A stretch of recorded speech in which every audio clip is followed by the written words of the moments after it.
Segala puji bagi Allah, pencipta langit dan bumi, yang menjadikan malaikat sebagai utusan-utusan untuk mengurus berbagai macam urusan yang mempunyai sayap. Masing-masing ada yang 2, 3, dan 4. Ini berarti bahwa ada sebagian malaikat yang memiliki 2 sayap, sebagian memiliki 3 sayap, dan sebagian memiliki 4 sayap. Dan juga ada sebagian malaikat yang memiliki sayap lebih dari itu. Karena Nabi Shallallahu Alaihi Wasallam melihat Jibril dan dia memiliki 600 sayap. Setiap sayap memiliki ufuk. Ini hanya salah satu dari malaikat yang ada. Allah Azza wa Jalla menyifati malaikat Jibril dengan kekuatan yang sangat besar. Sebagaimana firman Allah dalam Al-Quran surat An-Najm ayat yang ke-5 dan ke-6. Allamahu syadidul quwa, yang diajarkan kepadanya oleh malaikat yang sangat kuat. Yang dimaksud adalah malaikat Jibril. Dzumirratin fastawa, yang mempunyai akal yang cerdas, dan Jibril itu menampakkan diri dengan rupa yang asli. Ini berarti bahwa Jibril memiliki kekuatan dan rupa yang baik. Kemudian pendengar, sifat malaikat yang ketiga adalah bahwa para malaikat memiliki kekuatan yang sangat besar dengan izin Allah. Yang menunjukkan besarnya kekuatan mereka adalah jika Allah memerintahkan hanya satu dari mereka, maka sungguh malaikat tersebut dapat mengeluarkan teriakan keras di dunia sehingga menghancurkan makhluk, sebagaimana yang terjadi pada kaum Tsamud yang dikepung oleh jeritan keras. Diriwayatkan bahwa Jibril melepaskan satu teriakan keras atas mereka. Allah Azza wa Jalla berfirman dalam Al-Quran surat Al-Qamar ayat yang ke-31, Inna arsalna alaihim sayhatan wahidah fakanu kahashimil muhtadir.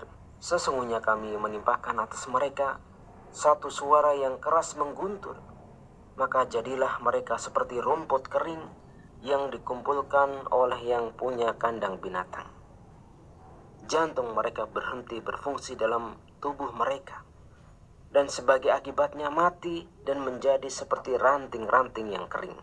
Pendengar, termasuk kebiasaan bangsa Arab adalah apabila mereka ingin berdiam di satu tempat, mereka akan mengumpulkan ranting-ranting kayu dan membuat kandang yang mengelilingi domba dan ternak mereka. Kandang ini pada akhirnya mengering dan menjadi rumput-rumput kering.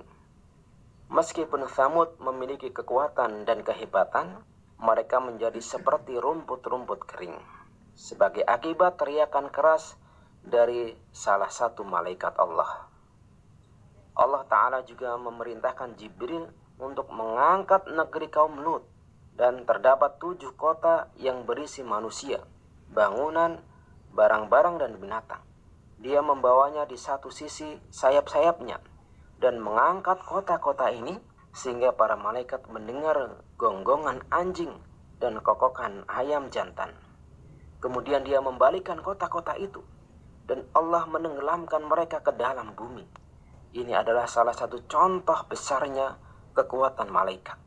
Ada juga malaikat Israfil, malaikat yang diberi tugas meniup sangkakala. Yang dimaksud dengan sangkakala adalah trompet yang akan mengumpulkan ruh Bani Adam, yakni manusia dari yang pertama hingga yang terakhir. Kemudian Israfil akan meniup sangkakala 1 kali, dan ruh-ruh akan melayang karena tiupan sangkakala, kemudian kembali ke tubuhnya. Ini disebut nafkhatul ba'ats, yakni tiupan kebangkitan. Sebelum itu dia akan meniup tiupan untuk hari kiamat, sehingga tiap-tiap yang ada di langit dan di bumi akan mati, kecuali siapa saja yang dikehendaki oleh Allah Subhanahu wa Ta'ala. Allah berfirman dalam Al-Quran surat Az-Zumar ayat yang ke-68, wa nufikha fis-sur fasa'iqa man fis samawati wa man fil ardh illa man sya'allah, dan ditiuplah sangkakala, maka matilah siapa yang di langit dan di bumi, kecuali siapa saja yang dikehendaki oleh Allah Azza wa Jalla. Fasa'iqa artinya kematian. Kemudian akan meniup kembali sangkakala yang dikenal dengan nama tiupan kebangkitan.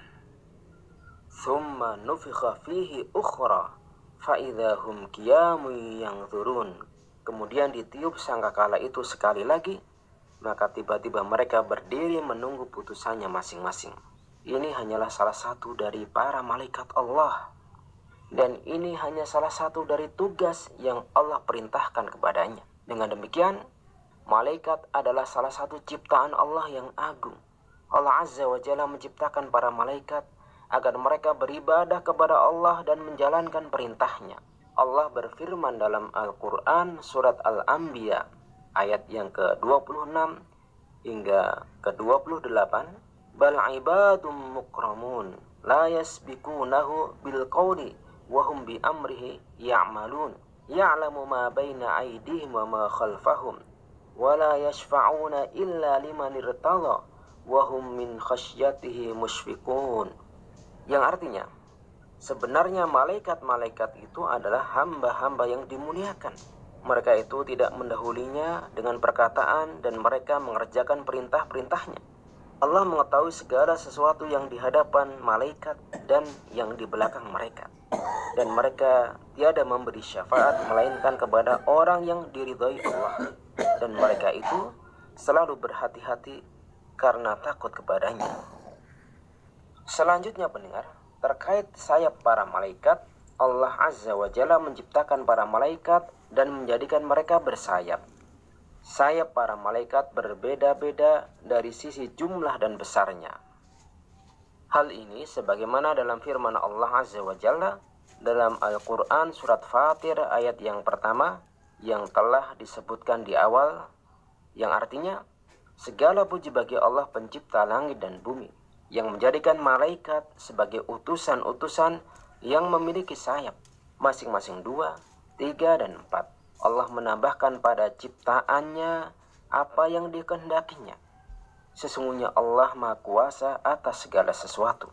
Yang dimaksud Allah menambahi dalam penciptaan apa yang Dia kehendaki, sebagaimana dalam ayat ini adalah menambahkan jumlah malaikat dan menambah jumlah sayap malaikat, sebagaimana yang Allah Subhanahu wa Ta'ala inginkan. Terkait hal ini, Imam Muslim meriwayatkan dari Ibnu Mas'ud radhiyallahu ta'ala anhu, beliau mengatakan bahwasanya Muhammad SAW melihat malaikat Jibril memiliki 600 sayap. Dalam riwayat Ahmad dinyatakan bahwa satu sayap malaikat Jibril itu sudah bisa menutupi ufuk.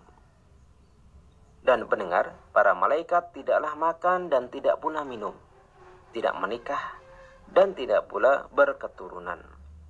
Hal ini sebagaimana Allah Azza wa Jalla berfirman dalam Al-Quran surat Az-Zariyat ayat yang ke-27, faqarrabahu ilaihim qala ala ta'kulun.